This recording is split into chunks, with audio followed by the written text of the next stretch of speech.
আসসালামু আলাইকুম। আমি সাথী। আপনারা দেখছেন সাথী কুকিং স্টুডিও। আমাদের আজকের রেসিপি ঠান্ডা ঠান্ডা কলার লাচ্ছি।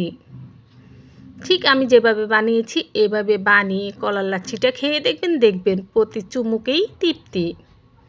শরীরে অনেক এনার্জি নিয়ে আসবে এই কলার লাচ্ছি। আশা করছি প্রত্যেক দিনের মতো প্রত্যেক বন্ধুর আমার আজকের এই রেসিপি ভালো লাগবে। যদি সামান্য পরিমাণও ভালো লাগে ফ্রেন্ডস ফ্যামিলির সাথে ভিডিওটা শেয়ার করবেন।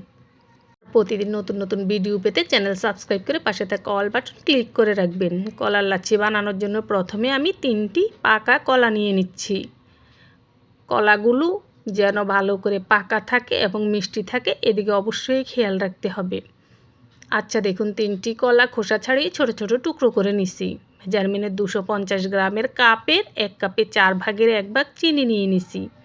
নিয়ে নিচ্ছি হাফ চা চামচ লবণ আর নিয়ে নিচ্ছি 1 কাপ মিষ্টি দই। এগুলো দোকানে কিনতে পাওয়া যায় 25 টাকা 30 টাকা করে। পুরো 1 কাপ দই দিতে হবে। আমি যে পরিমাণ বানাচ্ছি প্রত্যেকটা জিনিসের পরিমাপ ঠিক রাখবেন, তবেই সঠিক টেস্টটা পাবেন। কিছু কম কিছু বেশি দিবেন, আসল টেস্টটা কিন্তু পাবেন না। আচ্ছা দেখুন, এবার দিয়ে দিচ্ছি আমি এখানে হাফ কেজি লিকুইড দুধ। এই দুধ খুব ভালো করে জাল করে নিচ্ছি এবং তারপর ঠান্ডা করে নিছি, তারপর ফ্রিজে রেখে বরফ ঠান্ডা করে নিছি। সেই দুধটা এখানে দিছি। এবার সব কিছু একসাথে 1 থেকে 1.5 মিনিটের মতো ব্লেন্ডার করে নিচ্ছি।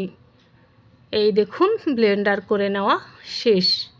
সেই সাথে হয়ে গেল আমাদের আজকের ঠান্ডা ঠান্ডা কলিজা ঠান্ডা করা কলার লাচ্ছি।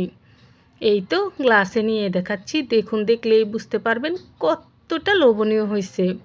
দেখতে নয় বন্ধুরা, খেতে অসম্ভব মজা। ঠিক এভাবে বানাবেন।